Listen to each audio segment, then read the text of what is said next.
Special K.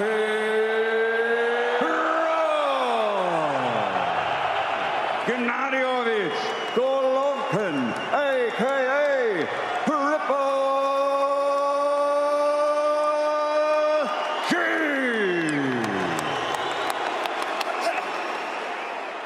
Instruction in the dressing room. I want a good, clean fight. Remember, protect your signs, and you must obey my command at all. Good luck to both of you. Touch them up. 50 years ago, Emil Griffith facing a middleweight champion in Madison Square Garden, and he won the fight. And Ray Leonard was seen by most as a welterweight when he moved up. Can Kell Brook follow in the footsteps of fighters like Leonard and Griffith? We're about to see. There was a full-scale wave of speculation on the web, particularly in America yesterday, on the notion that he was ill under the weather, didn't look good at the weigh-in. He and everyone in his camp says there is all right. Agreed, Bernard? Well, he looks good now, and he's been who he is. He comes forward. No, I think he's fine. I think it was just a rumor, and he said it. Looking more the way he did against Dominic Wade, trying to get in and land power shots. He takes a right hand from Brook as he's trying to land his left hook. Brook got some swelling, maybe a little bruise from the left hook, from Triple G. Triple G is setting him up, and if he stay on that rope, body shot, Brook is in trouble. And Brook reaches up and hammered him to the liver with a body shot. If Kell survive in this fight, he has to fight his fight. By Brook, left hook brought the crowd alive. Golovkin nodding at him as if to say, "Oh, you got it." Kell Brook is not, and he has to now find a way to survive this round. Triple G is continuing to put pressure, and he's continuing to make his punches count. Back Golovkin off a little bit. And just one punch. He's throwing a jab, put one punch at a time, and going back towards the rope. He must keep Triple G is #1 in the sport by CompuBox count in landing jabs. There's a good uppercut for Brook. And now Golovkin comes back. There's a mark outside Golovkin's left eye. From the puncher a bigger chance. Triple G will have a bigger and a greater chance in exchange. In round one.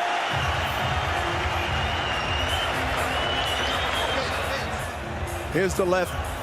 Because of Kell being on the rope, he got a quote with the left kidney, rather, and he should have been moving, but he stayed there and got hit with a right hand. How to avoid that right hand is not be on the ropes. The biggest moment of round one when Brook reached out and grabbed Golovkin to pull him to him after the two left hands. There's the uppercut that landed for Brook, and there's the mark outside of Golovkin's left eye. So both fighters are marked.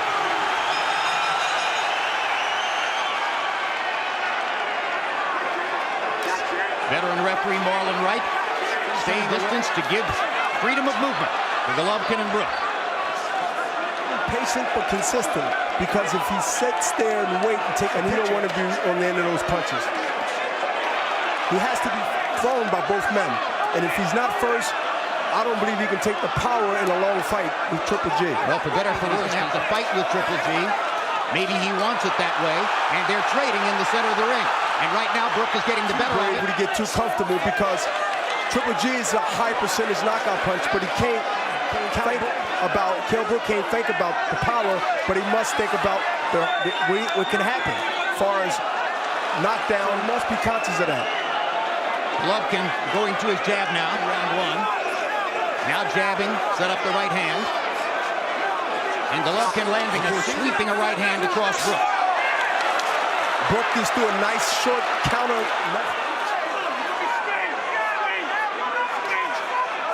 Golovkin has not been knocked down in his profession. Counter.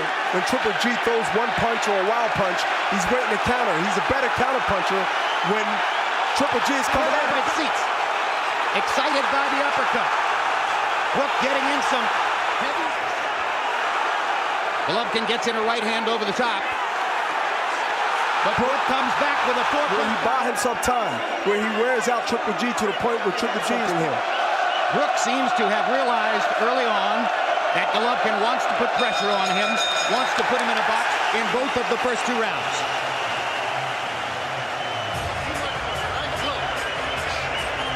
Brook setting up that left uppercut because he threw the right lead first. And he's seen this punch because before the round, he did, if you continue to throw it in spots where it's needed. Brook must not get too brave, but smart enough to fight a smart man fight. Rather than a knockdown. Golovkin totally in agreement. Now you see Rush because what is urgency? Is urgency because he see himself getting outboxed and getting hit he never got hit with. And I'm pretty sure his trainer told him to go out there. He's digging to the body with a 3-punch combination. Triple G, jab, right hand. Brook was able to keep a lot of the action in the center of the ring where he likes it. Golovkin has been able. Hard right hand by Golovkin. Just misses with the left hook. To now get confidence. If Brook continue to win rounds here and there and go into a late rounds, I'll try to go ahead and establish his dominance. But not be leery or worry about the jab because he's so confident that he can hit Brook and maybe hurt him. If he had landed it solidly, he could have hurt Golovkin. I think he is hurt. He got hit with a short uppercut just now with the right hand, and Brook is now throwing more than where he gets the bad end of it. Brook is trying to build a burst of momentum immediately. Today may be thinking again that they were onto something. But Golovkin keeps bearing in and putting pressure on Kell Brook here in round 3. Starting to swell badly. And Triple G just threw a left and a straight right. And Brook comes back aggressively, winning the admiration of the crowd and for both fighters. I want to see jabs. I want to see something in here when he's up against the ropes, all right? Now seeing a position of throwing the right hand, which he did, a right hook that came around the left hand of Brook. And the punch is there because he's sitting there. Now here we go with throwing combinations after the jab. What I would call a lot of wild or desperation punches in the fights we've seen up to this moment. Here and there is outboxing him, competing with him, perhaps won the second round. Gennady Golovkin finds himself, it appears, in the closest thing to a real fight so far in this. With Triple G showing some frustrations because running, boxing, moving, punching, slipping. Every now and then Brook and his corners continue to tell him, don't be on the ropes, be in the center of the ring or keep moving left to right. As you see on the ropes, Triple G has a shot when he's on the ropes. And face Brook right now. is landing some solid punches, Golovkin taking them so far. Yes, and Brook's face right now is showing the effect of the power. As I suggested might be the case. Golovkin placing body shots now. Whether it's coming from the left side or the right side, he has in second rounds. Golovkin sticking a jab. Both fighters' faces are showing damage from the shots they've landed in the first 3 rounds. He's trying to hammer Brook to the liver one more time with the left hand here in the 4th. It looked like Triple G is just actually, you know, pushing his punches. Doesn't look like in speed. What I mean, speed. The power is there, but the speed is not there. It seemed like they have no snap on it. We call them arm punches in boxing. Much sharper, much cleaner. See the shoulder by Brook. Those are the kind of punches that Golovkin isn't landing. Spot on. Trust me, I'm watching every moment. I'm watching every moment. Do you understand? Dominic Ingle This is called the bait and switch. This is called the bait and switch. He pulled him in to counter him. He pulled him in to throw a punch. There's some urgency from Ingle talking to Brook. 39-37 Gennady Golovkin. You know, Brook got some jaw. I mean, I haven't seen a guy stand there and trade with Gennady Golovkin in God knows how long. 3-1.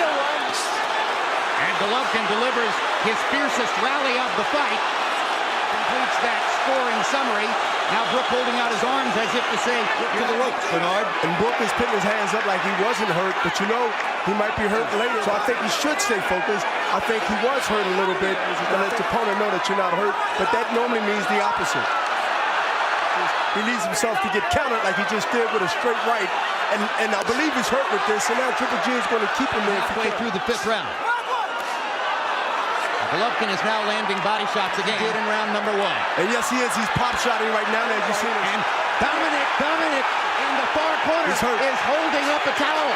Ingle is trying to get referee Marlon Wright to stop the fight, and now he finally throws the towel. He's going to have a technical knockout victory in round number 5. And that's an amazing decision on the part of Dominic Ingle. We saw his urgency between rounds prior to that round, but who would have thought? He was in that same position, but he got out of that position. I don't see no difference. This is earlier in round 5, Bernard. Exactly. Here's it right now. To me, he's the undefeated, universally recognized middleweight champion of the world, Gennady Golovkin, a.k.a. Triple